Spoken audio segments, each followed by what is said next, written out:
Libro de 2 Samuel, el reinado de David, fe, conquista y promesas eternas del Señor. Introducción y contexto del libro de 2 de Samuel.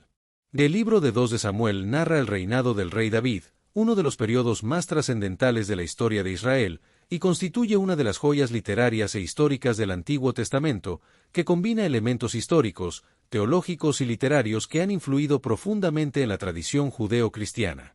El reinado de David se puede dividir en varias etapas, que incluyen su ascenso al trono en Hebrón, la unificación del reino, la expansión territorial y la consolidación del imperio, así como crisis familiares y rebeliones, como el pecado con Betsabé y la rebelión de Absalón. Del libro de 2 de Samuel presenta una estructura narrativa claramente definida, que se divide en 3 secciones: el ascenso de David al trono, el apogeo del reinado davídico y las consecuencias del pecado de David, que incluyen conflictos familiares y la rebelión de Absalón. El libro de 2 de Samuel está estrechamente relacionado con el libro de 1 de Samuel, que narra el nacimiento de la monarquía, el reinado de Saúl y la unción de David, y juntos forman una narrativa continua que describe la transición de la monarquía de Saúl a la de David.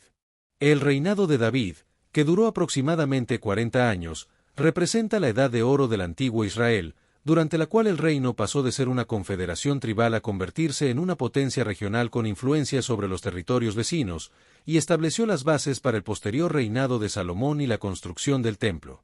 La figura de David es compleja y multifacética, ya que fue guerrero, poeta, pecador y hombre de fe, cuyo legado y linaje culminarían, según la tradición cristiana, en la figura del Mesías, y su historia ha tenido un impacto profundo en la tradición judeo-cristiana. Del libro de 2 de Samuel continúa la historia de Israel con el ascenso de David al trono después de la muerte de Saúl, lo que marca una transición importante del liderazgo carismático al monárquico en Israel, y es fundamental para comprender el cumplimiento de las promesas y profecías pronunciadas en 1 de Samuel. Ascenso de David al trono.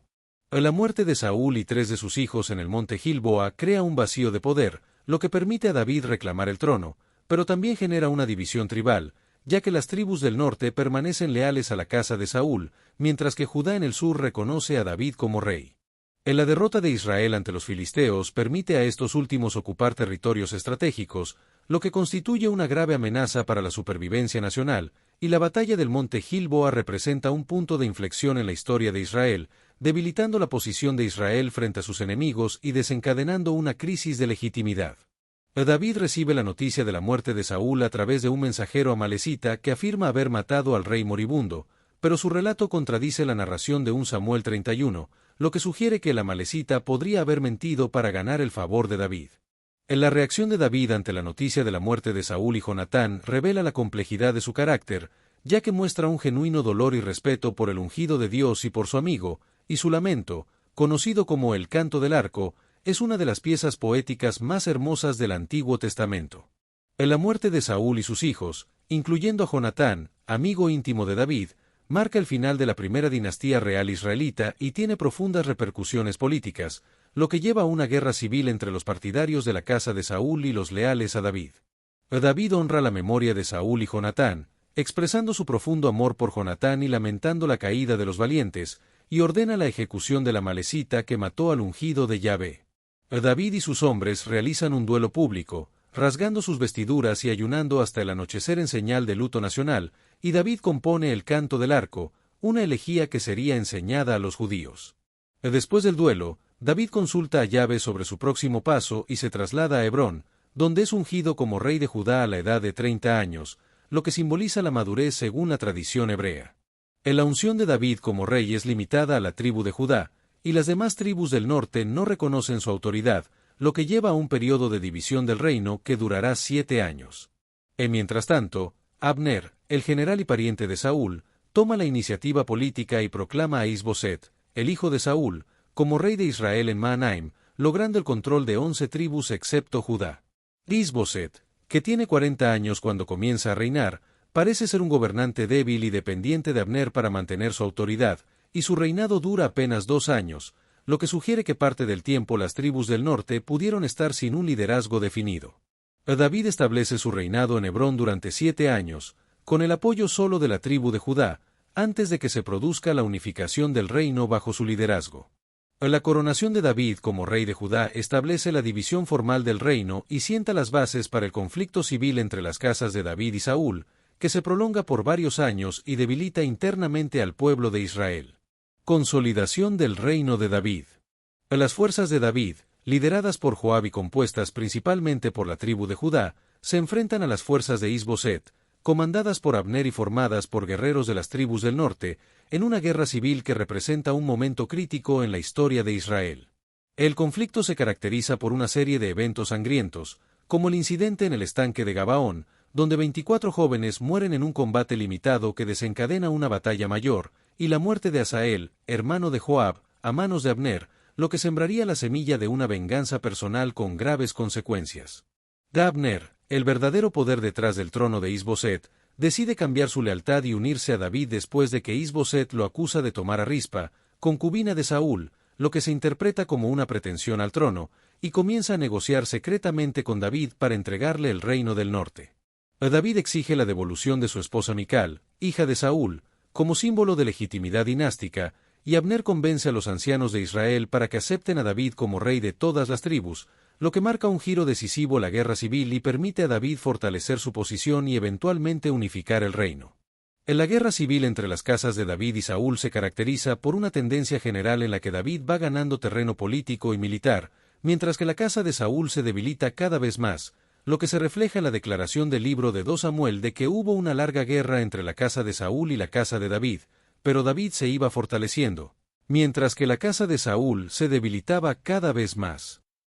La acusación hacia Abner lo enfurece y responde con indignación, destacando su lealtad a la casa de Saúl y su negativa a entregar a David, lo que lo lleva a iniciar negociaciones con David para entregarle el reino, con la condición de que se le devuelva a su esposa Mical, hija de Saúl.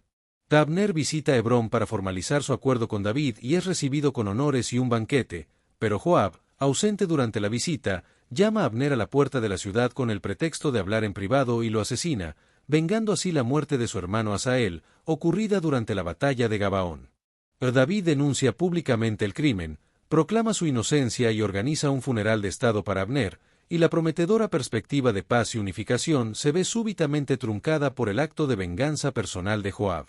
La muerte de Abner debilita fatalmente el reino de Is-Boset, quien pierde el ánimo y todo Israel se turbó, y 2 oficiales benjaminitas, Recab y Baana, buscan ganarse el favor de David asesinando a Is-Boset mientras duerme en su lecho. Los asesinos llevan la cabeza de Is-Boset a David en Hebrón, esperando recompensa por eliminar al enemigo del rey, pero David, lejos de recompensarlos, condena el asesinato de un hombre justo y ordena la ejecución de Recab y Baana, lo que marca el trágico final de Is-Boset y de la dinastía de Saúl.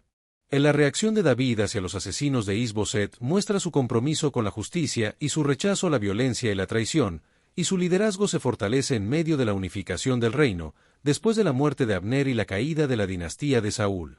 David condena el asesinato de un hombre justo en su propia casa y ordena la ejecución inmediata de los asesinos, mostrando así su respeto por la casa de Saúl y distanciándose de cualquier método ilícito para obtener el trono. Los representantes de todas las tribus de Israel acuden a Hebrón para reconocer a David como su rey legítimo, invocando el parentesco, la capacidad militar demostrada por David y la elección divina transmitida por los profetas. David establece un pacto con ellos en Hebrón delante de Jehová, formalizando así un acuerdo constitucional entre el rey y las tribus, y comienza a reinar a los 37 años, con un total de 40 años de reinado sobre el reino unificado. Establecimiento de Jerusalén como capital. La conquista de Jerusalén es un desafío militar significativo, ya que la ciudad permanecía como enclave cananeo independiente, habitado por los jebuseos y considerado inexpugnable por su ubicación y fuertes murallas. David promete que quien entre primero la ciudad será jefe del ejército, y Joab logra acceder a través del túnel de agua,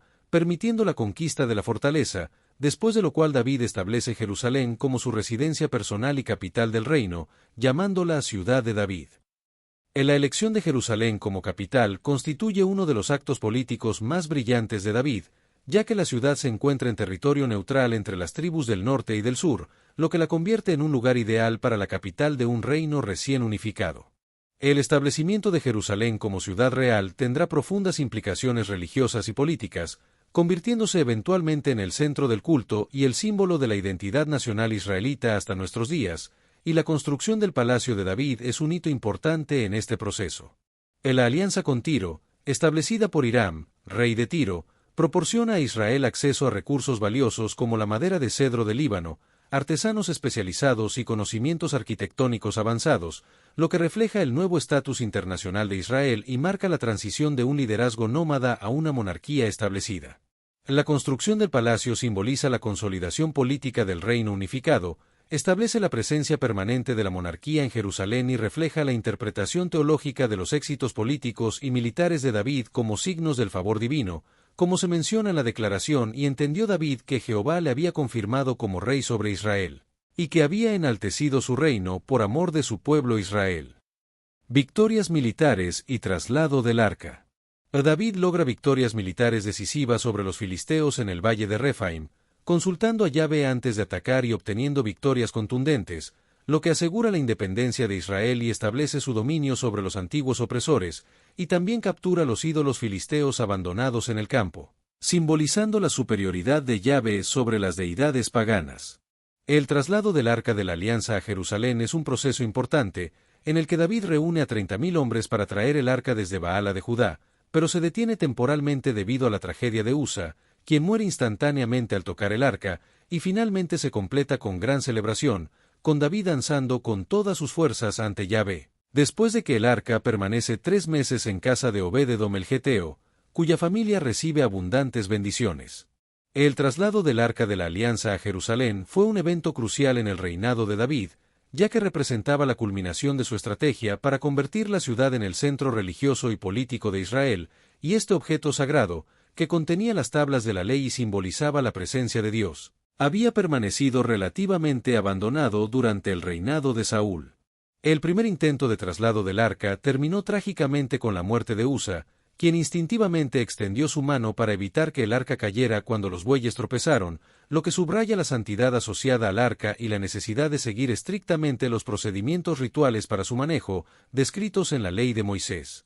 En la muerte de Usa plantea profundas cuestiones teológicas sobre la relación entre la humanidad y lo divino, y subraya principios fundamentales como la absoluta santidad de Dios, la importancia de seguir las prescripciones rituales establecidas en la Torá y la necesidad de mediación sacerdotal para aproximarse a los objetos sagrados. Después del incidente de Usa, David decidió no llevar el arca a Jerusalén y la depositó temporalmente en casa de Obed-edom el geteo, quien se convirtió en custodio inesperado del objeto más sagrado de Israel, y durante los 3 meses que el arca estuvo en su casa, Obed-edom y su familia recibieron bendiciones divinas, incluyendo prosperidad material y numerosa descendencia.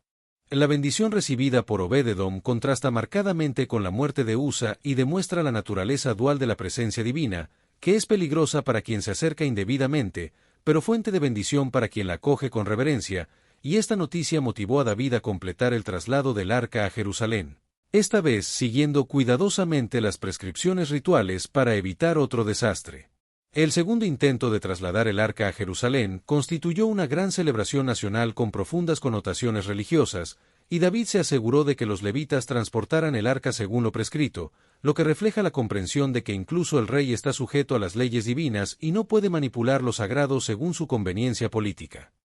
David organiza una procesión solemne para transportar el arca de acuerdo con las prescripciones de la ley, acompañado por músicos, cantores y danzantes, y él mismo danza con todas sus fuerzas delante de Jehová, vestido con un efod de lino, demostrando su intención de integrar las funciones religiosas y políticas en su persona. La procesión incluye sacrificios rituales, celebración musical y danzas, y el arca es colocada en una tienda especial preparada por David en Jerusalén, estableciendo un nuevo centro de culto en la ciudad y preparando el terreno para la posterior construcción del templo. Mical, la hija de Saúl y esposa de David, menosprecia a David por su comportamiento en la procesión, considerando que carece de la dignidad esperada en un monarca, y su comentario revela un conflicto más profundo entre dos concepciones de la monarquía, y como consecuencia, Mical nunca tuvo hijos hasta el día de su muerte, eliminando la posibilidad de un heredero con sangre de ambas dinastías.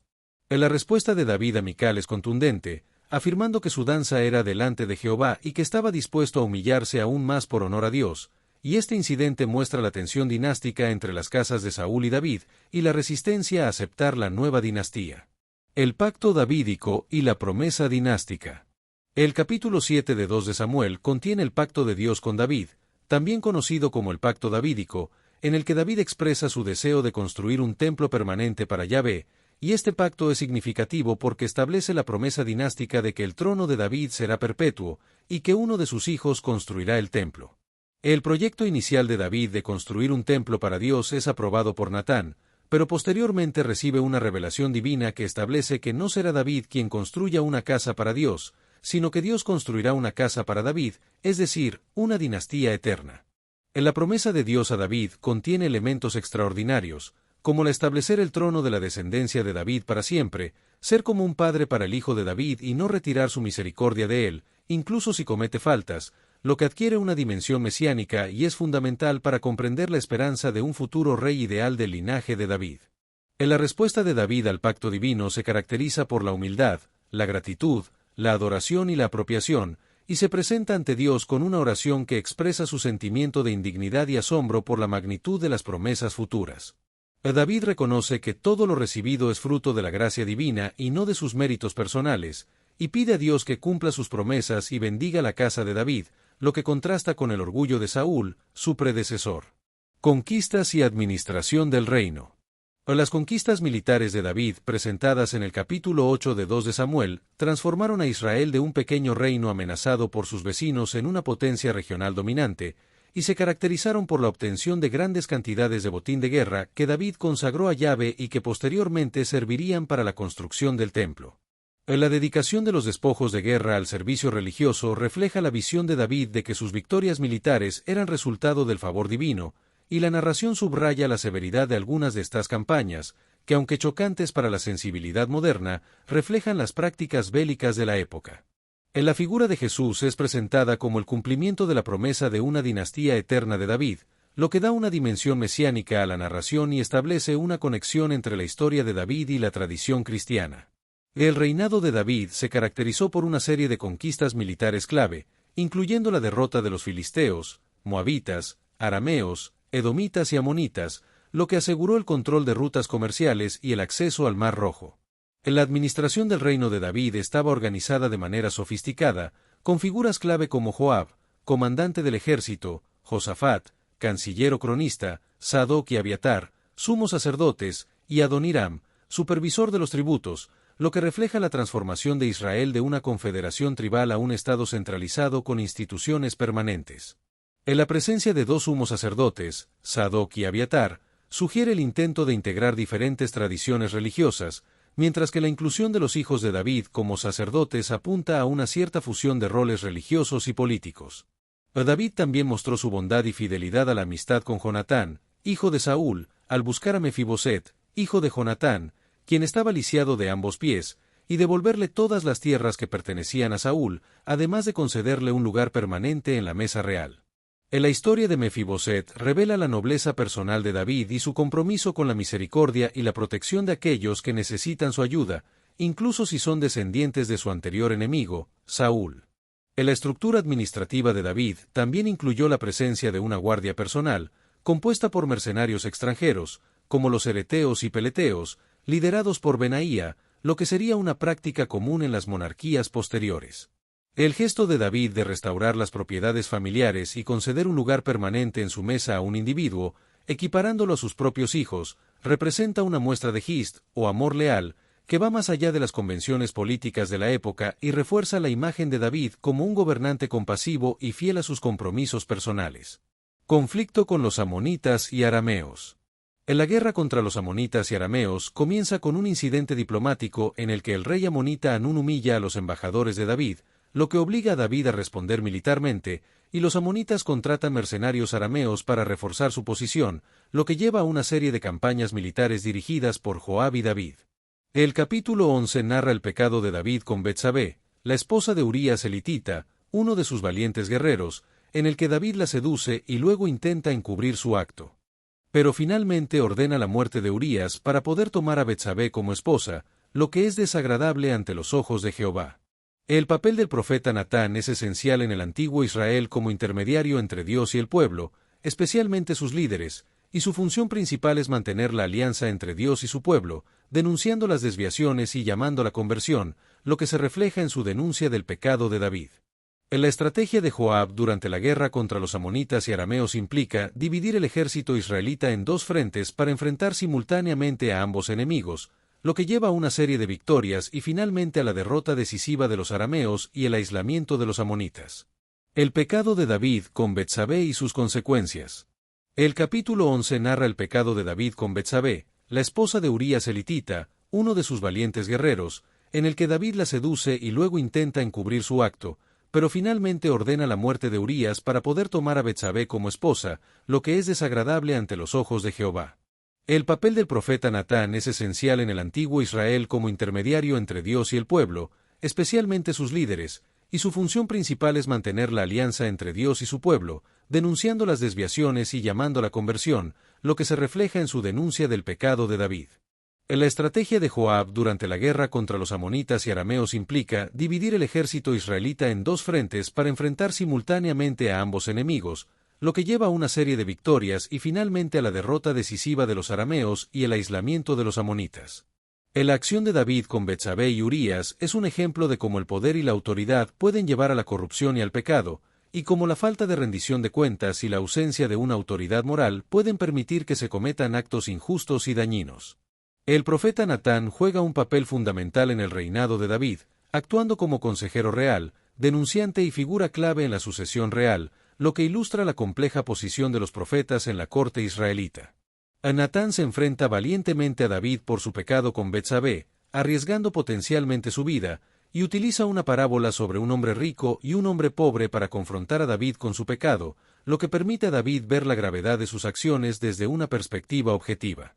La parábola de la ovejita funciona como un espejo moral que activa la conciencia moral de David, quien finalmente reconoce su culpa y se arrepiente, expresando su confesión sincera en el Salmo 51, donde acepta la plena responsabilidad de sus acciones y pide misericordia a Dios. David acepta las consecuencias de su pecado anunciadas por Natán, incluyendo que la espada no se apartará de su casa y que surgirán aflicciones de su propia familia, lo que muestra su aceptación del castigo y su compromiso con la justicia y la moralidad.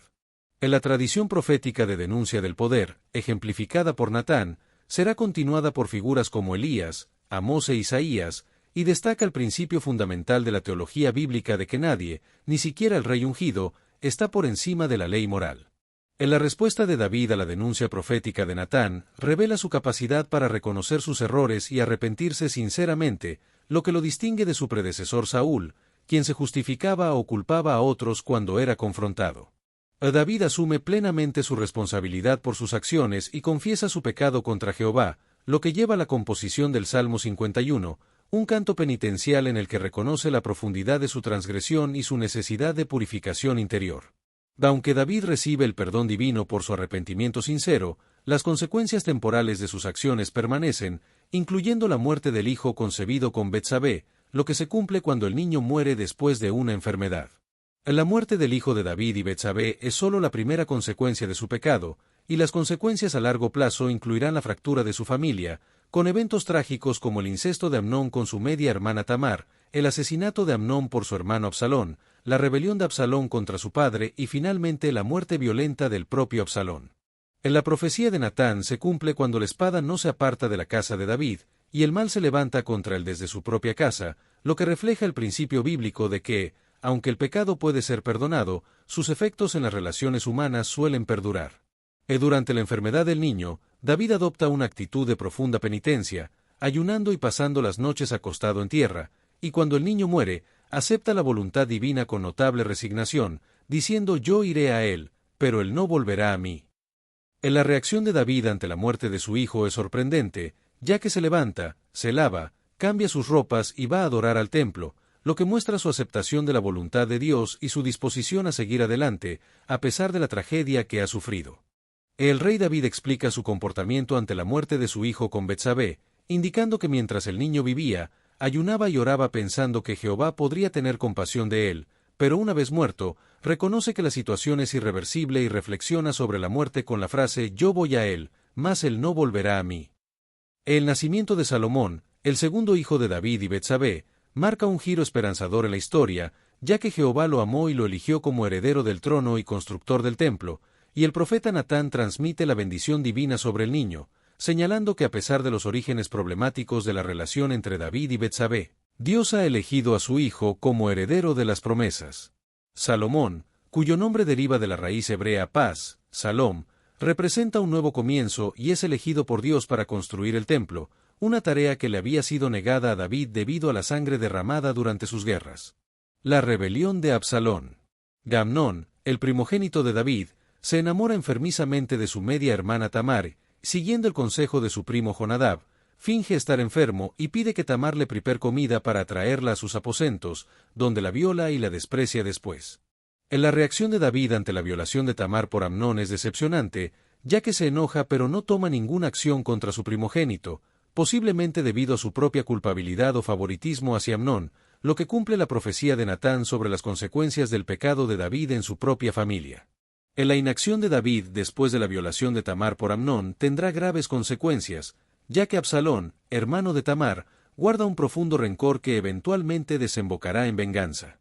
Absalón planea su venganza durante 2 años, y finalmente la ejecuta durante una esquila de ovejas en su hacienda en Baalasor, donde ordena a sus siervos que maten a Amnón cuando está alegre con el vino, lo que lleva a Absalón a escapar a Gesur, donde reina su abuelo materno Talmai, y a permanecer exiliado durante 3 años. David muestra una reacción ambivalente ante la muerte de Amnón, ya que llora su muerte pero eventualmente se consuela y comienza a añorar a Absalón, lo que lleva a Joab a contratar a una mujer sabia de Tecoa para persuadir a David de permitir el regreso de Absalón a Jerusalén. La mujer sabia de Tecoa presenta una parábola a David, comparando la situación de Absalón con la de una viuda que ha perdido a uno de sus hijos y ahora corre el riesgo de perder al otro, lo que lleva a David a decidir permitir el regreso de Absalón, pero sin acceso a su presencia real.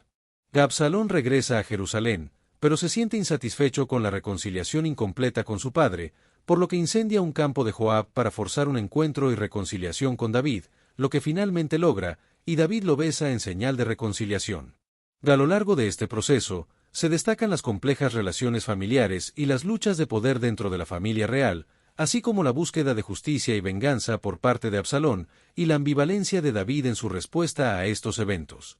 La reconciliación entre David y Absalón es superficial y oculta resentimientos profundos que pronto estallarán, ya que David permite el regreso físico de Absalón a su casa, pero mantiene una barrera emocional que refleja su ambivalencia. Durante 2 años, Absalón vive en Jerusalén sin acceso a la presencia real, lo que crea frustración y resentimiento creciente en el príncipe, y para forzar la intervención de Joab, Absalón incendia su campo de cebada, mostrando su disposición a usar métodos extremos para lograr sus objetivos. La reconciliación entre David y Absalón se describe en términos mínimos, sugiriendo una reconciliación más formal que emocional, y no se registra ningún diálogo sustantivo, ninguna discusión sobre lo ocurrido con Amnón y Tamar, ni clarificación de expectativas futuras. La superficialidad de este encuentro dejará heridas emocionales sin resolver que alimentarán la subsiguiente rebelión de Absalón contra David, y revela las limitaciones de David como padre, incapaz de abordar directamente los conflictos familiares, alternando entre la permisividad excesiva y el rechazo prolongado.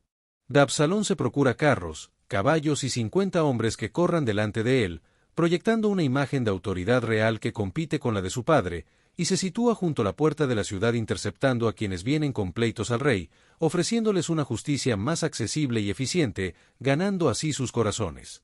Absalón obtiene permiso para ir a Hebrón con el pretexto de cumplir un voto religioso, utilizando la piedad como cobertura para reunir a sus partidarios y proclamarse rey, y durante 4 años desarrolla una estrategia que combina la ostentación de símbolos reales, la captación de apoyo popular y finalmente la acción directa para derrocar a su padre. La técnica de Absalón para ganar adeptos muestra astucia política, ya que se sitúa en el lugar donde llegan los ciudadanos con problemas, escucha sus quejas, les da la razón y lamenta que no haya quien los atienda adecuadamente, insinuando que él, como juez, sería más accesible y justo, lo que culmina con su proclamación como rey en Hebrón. La decisión de David de abandonar Jerusalén en lugar de resistir un asedio muestra su sabiduría estratégica, ya que evita un enfrentamiento en la ciudad santa, gana tiempo para organizar sus fuerzas, obliga a Absalón a mostrar sus planes y capacidades, y preserva la infraestructura de la capital. La salida de David de Jerusalén es una escena conmovedora que muestra su humillación y la lealtad de sus seguidores, quienes la acompañan descalzo y con la cabeza cubierta, y que incluye a los cereteos y peleteos, su guardia personal extranjera, y 600 geteos, mercenarios filisteos. David ordena devolver el arca a la ciudad, mostrando que no pretende utilizar los símbolos religiosos como talismanes y confía en que su destino está en manos de Dios, y su decisión de enviar a Husai de regreso a Jerusalén para que finja lealtad a Absalón y frustre los consejos de Ahitofel demuestra su liderazgo y fe. Durante su huida, David tiene varios encuentros significativos, como con Siba, siervo de Mefiboset, a quien asigna precipitadamente todos los bienes de Mefiboset sin verificar la información, y con Simei, pariente de Saúl, quien lo maldece y arroja piedras, interpretando su desgracia como castigo divino por su trato a la casa de Saúl. La huida de David de Jerusalén representa uno de los momentos más humillantes de su vida, pero también muestra sus cualidades de liderazgo y fe, ya que confía en que su destino está en manos de Dios y toma decisiones estratégicas para proteger a su pueblo y preservar la infraestructura de la capital. En la sección describe el conflicto entre David y su hijo Absalón, quien entra en Jerusalén y toma públicamente las concubinas de David para demostrar una ruptura irreversible, siguiendo el consejo de Ahitofel. David muestra contención cuando Abisai ofrece matar a Simei, y en su lugar permite que Simei maldiga, esperando que Jehová lo recompense por sus maldiciones. Absalón debe decidir su siguiente paso después de ocupar Jerusalén, lo que lleva a un debate crucial entre sus consejeros, Ahitofel y Husai, sobre si deben atacar inmediatamente a David con tropas ligeras o reunir a todo Israel para una batalla decisiva.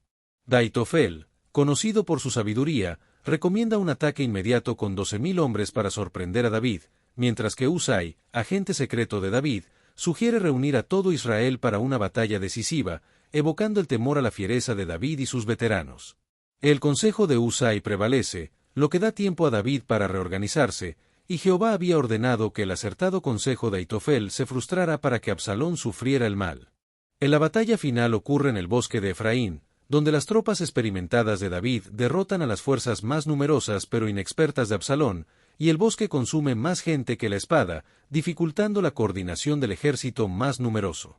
Los consejeros de David, Husai y Ahitofel, representan un momento crítico en la narrativa, mostrando la importancia de la sabiduría y la estrategia a los asuntos políticos, y Ahitofel se suicida al ver rechazado su consejo, mientras que Husai establece una red de comunicación con David y utiliza retórica para contrarrestar el consejo de Ahitofel. La derrota de Ahitofel en el debate sobre la rebelión de Absalón lo lleva al suicidio, ya que reconoce que el rechazo de su consejo significa el fracaso inevitable de la rebelión, y su muerte prefigura la de Absalón y subraya las graves consecuencias de ignorar el consejo sabio. La muerte de Absalón es el resultado de un accidente fatal en el que su abundante cabellera se enreda en las ramas de una encina mientras huye en un mulo, y Joab, desobedeciendo la orden explícita de David de tratar con benevolencia al príncipe, lo atraviesa con 3 dardos. El cuerpo de Absalón es arrojado en un gran hoyo en el bosque y cubierto con un gran montón de piedras, lo que contrasta con el monumento que él mismo había erigido en el Valle del Rey, y David expresa un dolor desgarrador al recibir la noticia de la muerte de su hijo. La reacción de David ante la noticia de la muerte de Absalón muestra la profundidad de su amor paternal, que trasciende la traición política, y su lamento es uno de los pasajes más conmovedores de la Biblia, revelando que, pese a todo lo ocurrido, para David la pérdida de su hijo constituye una tragedia personal mayor que cualquier victoria militar. Restauración de David y tensiones tribales. La restauración de David en el trono no es automática ni sencilla después de la muerte de Absalón, y requiere que David se sobreponga a su duelo y muestre liderazgo, así como negociaciones con las diversas tribus, incluyendo Judá y las tribus del norte, que recuerdan sus servicios pasados a David. Joab interviene duramente para recordarle a David que debe agradecer a sus soldados y mostrar liderazgo para evitar perder todo apoyo, y David finalmente se presenta ante el pueblo, lo que marca el comienzo de su restauración en el trono. David designa a Amasa, el antiguo general de Absalón, como su comandante en sustitución de Joab, en un intento de reconciliación con los rebeldes, y envía a los sacerdotes para persuadir a los ancianos de Judá a unirse a él. La tribu de Judá recibe un tratamiento preferencial al ser invitada específicamente por David a escoltarlo en su regreso a Jerusalén, lo que provoca celos en las demás tribus, especialmente en las 10 tribus del norte de Israel. Las 10 tribus del norte de Israel reclaman que tienen 10 partes en el rey y en David mismo, más que la tribu de Judá, lo que genera una respuesta áspera por parte de Judá, profundizando la división en lugar de buscar reconciliación.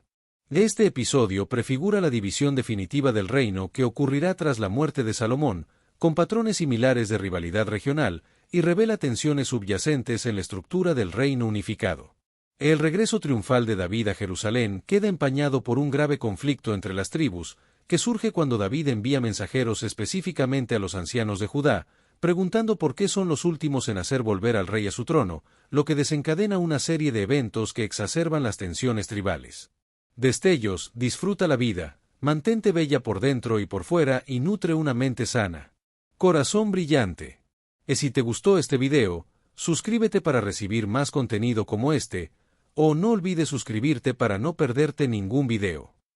Salud y vida @lavida2025